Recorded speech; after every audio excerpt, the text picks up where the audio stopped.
Écartez-vous.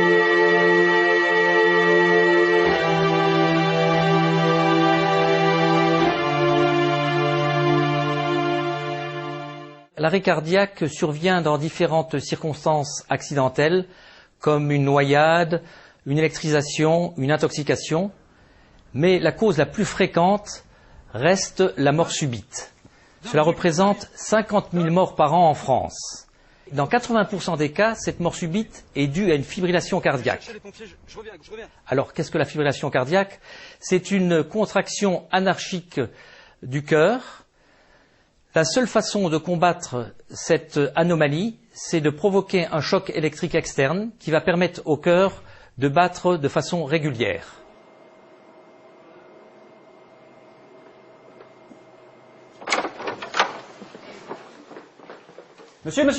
Monsieur, réveillez-vous! Ouvrez les yeux! Serrez-moi la main! Au secours! La victime ne réagit pas, elle est inconsciente.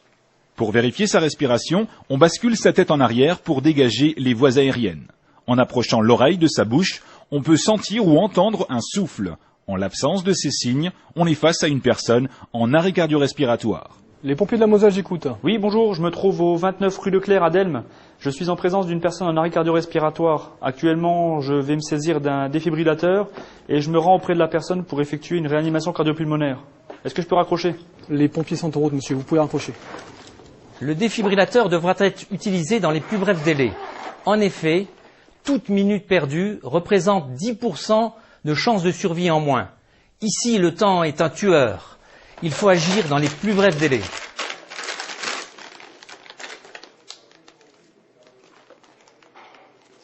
Appliquez les électrodes sur la poitrine nue du patient.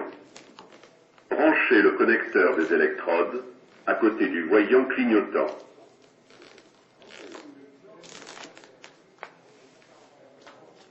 Appliquez les électrodes.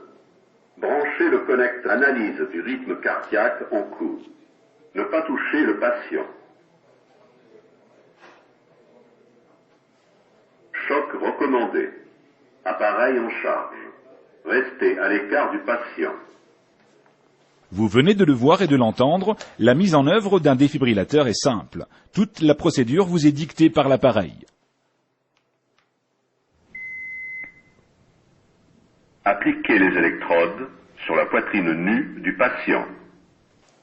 Des pictogrammes permettent d'installer sans risque d'erreur les électrodes destinées à analyser le rythme cardiaque et envoyer éventuellement une décharge électrique. Branchez le connecteur des électrodes à côté du voyant clignotant. Analyse du rythme cardiaque en cours. Ne pas toucher le patient. Choc recommandé. Appareil en charge. Restez à l'écart du patient. Personne ne s'approche. Délivrez le choc maintenant. Appuyez sur la touche orange maintenant.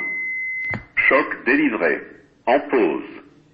Si nécessaire, pratiquez la réanimation cardiopulmonaire. Le défibrillateur n'est pas la machine qui sauve. Pour toute victime inconsciente qui ne respire pas, il faut entamer une réanimation cardiopulmonaire. Pour cela, il vous faut vos mains, votre bouche. Votre victime doit tout d'abord être installée sur un plan dur, par exemple par terre.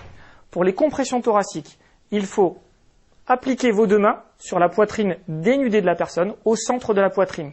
Et vous allez, bras tendus, comprimer 30 fois. Cette manœuvre a pour objectif de comprimer les vaisseaux sanguins afin de chasser le sang vers le reste du corps. Ensuite, vous êtes à proximité de sa bouche et vous allez libérer les voies aériennes supérieures, faire une bascule prudente de la tête vers l'arrière et souffler 2 fois dans la bouche de la victime.